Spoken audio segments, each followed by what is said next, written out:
నేను ఇక్కడ వచ్చాను. అయితే ఎలా ఎలా వచ్చాను మీ అందరికీ అదే ఎలా కొంచెం డౌట్ ఉంటుంది. నేను ఎలా తెలుసుకుని వచ్చానంటే యూట్యూబ్లో సెర్చ్ చేశాను, తప్ప గూగుల్లో సెర్చ్ చేశాను. నేను రేటింగ్స్ చూసి వచ్చాను.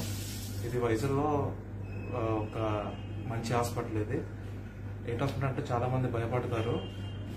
అసలు అటువంటి భయం గట్ల ఏం పెట్టుకోకండి. చాలా ఫ్రీగా దానికంటూ ఒక చాలా ఈజీ ప్రాసెస్. ఇది నొప్పి గట్ల ఏం తెలియకుండా మనకి ఈజీగా సార్స్ మేడమ్స్ ఉంటారు, చాలా ఈజీగా చేసేస్తారు. సో నాకైతే చాలా ఈజీగా అయిపోయింది. మీకు ఇంకెవరైనా చేయించుకోవాలనుకుంటే doctor VGS clinic is the best option. వచ్చి ఇక్కడ చేయించుకోవచ్చు.